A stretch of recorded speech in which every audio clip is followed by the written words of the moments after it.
আমি এখানে দাঁড়িয়ে সরকারের কাছে জোর দাবি জানাচ্ছি,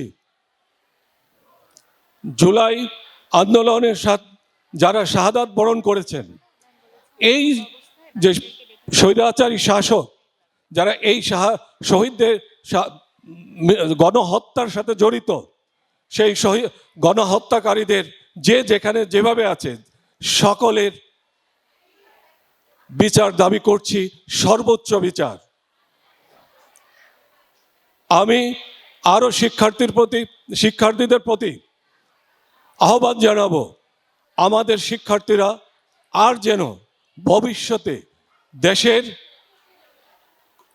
কল্যাণের জন্য স্বৈরাচার বিরোধী আন্দোলন করতে না হয়, জীবন দিতে না হয়, সেই আহ্বান জানাবো। কেননা আমাদের শিক্ষার্থীরা বারবার জীবন দিবে, আর কেউ কখনো কারা ক্ষমতায় এসে দিনে দিনে স্বৈরাচার রূপ ধারণ করবে, আর আবার আন্দোলন করতে হবে।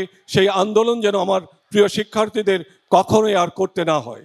এ দেশ হবে সকলের, এ দেশ হবে সকল জনসাধারণের, সকল জনসাধারণ তার অধিকার নিয়ে বেঁচে থাকবে, কেউ কোনো প্রকার বৈষম্যের শিকার হবে না।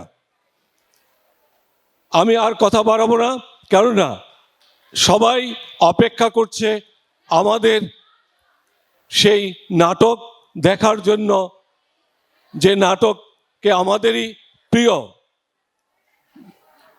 মঈন, মুনতাসির সহ অন্যরা অভিনয় করবে।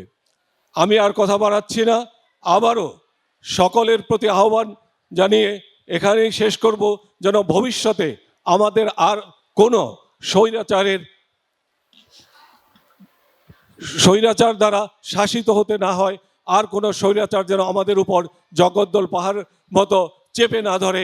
আমরা স্বৈরাচার মুক্ত বাংলাদেশ চাই, আমরা স্বৈরাচার মুক্ত সমাজ চাই, আমরা বৈষম্য মুক্ত সমাজ চাই। সবাইকে অনেক অভিনন্দন ও শুভেচ্ছা জানিয়ে শেষ করছি। আসসালামু আলাইকুম।